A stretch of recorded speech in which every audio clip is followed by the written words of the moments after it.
നമസ്കാരം, പുതിയൊരു വീഡിയോയിലേക്ക് എല്ലാവർക്കും ഹർദ്ദമായ സ്വാഗതം. ബിഗ് ബോസ് മലയാളം സീസൺ 7 ആയപ്പോ 6. അപ്പൊ അതിന്റെ പ്രൊഡക്ഷൻ ലിസ്റ്റുമായിട്ടാണ് വീണ്ടും വന്നത്. നമ്മളെ 1-2 പ്രൊഡക്ഷൻ ലിസ്റ്റ് ഒക്കെ നമ്മൾ ഇട്ടിട്ടുണ്ട്. 1-2 വീഡിയോക്കകത്ത് കാണാം. അതിനൊക്കെ മാറ്റി നിർത്തിക്കൊണ്ട് അതൊക്കെ ഓൾറെഡി ഉള്ളതാണ്. അതൊക്കെ ഓൾറെഡി ഓഡീഷൻ കഴിഞ്ഞ് നിൽക്കുന്ന പ്രൊഡക്ഷൻ ലിസ്റ്റുകളാണ്. പക്ഷെ ഇപ്പോൾ ഒരു 3-4 പേര് കൂടി കിട്ടിയിട്ടുണ്ട്. കുറച്ച് ഞെട്ടുന്ന കുറച്ച് പേരുകൾ കിട്ടിയിട്ടുണ്ട്. ഒരു 3-4 പേര് വരെ നമുക്ക് കിട്ടിയിട്ടുണ്ട്. ആ കിട്ടുന്ന മുറയ്ക്ക് നിങ്ങളിലേക്ക് പാസ് ചെയ്യുന്നു എന്നുള്ളതേ ഉള്ളൂ. മനസ്സിലായോ? നമ്മൾ പറഞ്ഞല്ലോ, ഈ പറഞ്ഞ ജാസ്മിൻ ജാഫർ, അസ്ലാം അലിയും വരാനുള്ള ചാൻസ് ഈ പറയുന്ന എവിടെയാണ്, വിദേശത്തായതുകൊണ്ടും നമുക്ക് എഴുത്തല്ലാൻ പറ്റത്തില്ല. ചിലപ്പോൾ വന്നാലായി. കാരണം പിന്നെ ജാസ്മിൻ ജാഫർ ഉണ്ട്, വന്നു കഴിഞ്ഞാൽ ചെറിയൊരു കൊടക്ക് ഇവർ പ്രതീക്ഷിക്കും. പക്ഷെ അവിടെ വന്ന കൊടക്കം നടക്കില്ല. അതുപോലെ ഇവരുടെ കൂട്ടത്തിലുള്ള മറ്റൊരു കക്ഷിയാണ് അൽഫലയ്ക്ക് കോള് പോയതായിട്ട് അറിയുന്നുണ്ട്. ഉറപ്പില്ല എനിക്ക്. എങ്കിലും ഞാൻ അറിഞ്ഞത് അൽഫലയ്ക്ക് ഒരു കോള് പോയതായിട്ട്, ഒരു ഓഡീഷൻ കഴിഞ്ഞതായിട്ട് അറിയുന്നുണ്ട് അൽഫല. അപ്പൊ ഇവരും ഈ 3 പേരും ഉടക്കായി നിൽക്കുന്നത് കൊണ്ട് ഇവരെന്ന് ശ്രമിക്കും. മനസ്സിലായല്ലോ?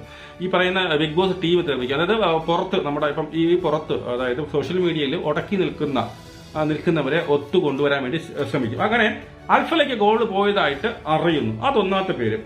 രണ്ടാമത്തെ പേര് ഒരു ട്രാൻസ്ജെൻഡർ കമ്മ്യൂണിറ്റിയിലുള്ള നിവേദ് ആന്റണി. ഈ നിവേദ് ആന്റണി എന്ന് പറയുന്ന പുള്ളിക്കും കോള് പോയതായിട്ട് അറിയുന്നു. ഉറപ്പൊന്നുമില്ല. ഇതൊക്കെ പ്രൊഡിക്ഷനാണ്.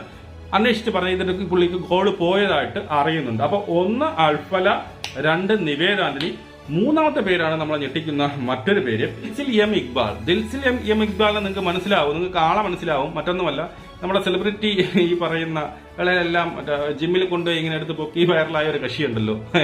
കാരണം പരിശീലിക്കാൻ വേണ്ടി കൊണ്ടുവന്നു. പക്ഷേ അവന്റെ കൈവെള്ളയിലാണ് സെലിബ്രിറ്റികൾ നിൽക്കുന്നത് എന്നുള്ള രീതിയിൽ പിന്നെ വൈറലായ ദിൽസിൽ എം ഇക്ബാൽ. അതായത് നമ്മുടെ ആരുടെ മറ്റേ യാദിൽ എം ഇക്ബാലിന്റെ ചേട്ടനാണെന്ന് അത് ഞാൻ ഇപ്പോഴാണ് അറിഞ്ഞത്. യാദിൽ എം ഇക്ബാലിന്റെ ചേട്ടനാണ് ഈ ദിൽസിൽ എം ഇക്ബാൽ. പുള്ളിയെ കോള് പോയിട്ടുണ്ടെന്നിട്ട് നമുക്ക് അങ്ങനെ ഒരു അറിവ് നമുക്ക് കിട്ടിയിട്ടുണ്ട്. ഈ പറഞ്ഞ ദിൽസിൽ എം ഇക്ബാലിനെ, അതായത് സെലിബ്രിറ്റികളുടെ കണ്ണിനുണ്ണിയായ ദിൽസിൽ എം ഇക്ബാലിന് കോള് പോയിട്ടുള്ളതായിട്ട് അറിയുന്നുണ്ട്. മനസ്സിലായോ? അതൊന്ന്. അടുത്ത് ഒരു പേരും കൂടി നമ്മൾ കേൾക്കുന്നുണ്ട്. അതും വൈറലായ പേര് തന്നെയാണ് അജ്മൽ ഖാൻ. അജ്മൽ ഖാൻ നിങ്ങൾക്ക് എല്ലാവർക്കും അറിയാം. അജ്മൽ ഖാൻ ജുമാന വിഷയങ്ങളൊക്കെ നിങ്ങൾക്ക് ഒരുപാട് അറിയാറുണ്ടോ? ഇപ്പൊ അവരെന്താ ഡിവോഴ്സിലായിരുന്നോ, ഡിവോഴ്സിൽ നിൽക്കുന്നതോ എന്തൊക്കെയാണ് പറയുന്നത്. ഞാൻ ഈ കേരളത്തിൽ കൂടുതലായിട്ട് ഇടപെട്ടില്ലാത്ത, പക്ഷെ അജ്മൽ ഖാന് ഈ പറഞ്ഞതിലെ കോള് പോയതായിട്ട് നമുക്ക് അറിയാൻ സാധിക്കുന്നുണ്ട്.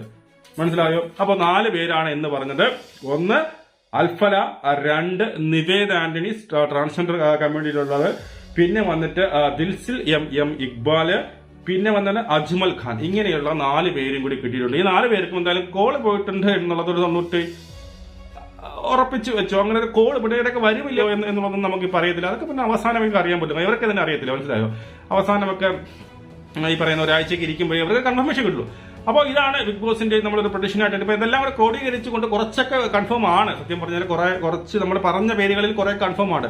അപ്പം പലർക്കും ഈ പറഞ്ഞാൽ നമുക്ക് തന്നെ ഈ പറഞ്ഞ കൺഫേം എന്ന് പറയുന്നത് നമ്മുടെ മനസ്സിലാണ്. അപ്പൊ നമ്മൾ ഇത്രയും കാലം കൊണ്ട് ഈ പറയുന്ന എന്താണ് റിവ്യൂസ് ചെയ്യുന്നത് നമുക്കൊരു ഐഡിയ കിട്ടും.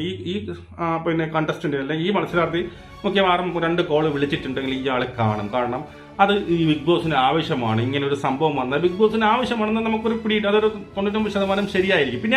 പിന്നെ ഇവിടെ പറയുന്നുണ്ട് ഈ നമ്മുടെ ഓഡീഷൻ ഓഡീഷൻ ഒരിക്കലും കഴിയത്തില്ല കേട്ടോ. ഓഡീഷൻ എന്ന് പറയുന്നത് ബിഗ് ബോസ് ഓഡീഷൻ ഒരിക്കലും കഴിയില്ല. എന്റെ ഒരു അറിവ് അനുസരിച്ച്, അല്ലെങ്കിൽ എന്റെ പിന്നെ ഒരു എക്സ്പീരിയൻസ് വെച്ച് പറയാം, ഓഡീഷൻ ഒരിക്കലും കഴിയും. ഓഡീഷനെ അവർ ബിഗ് ബോസ് നടന്നുകൊണ്ടിരിക്കുമ്പോഴും ചെയ്യുന്നേ.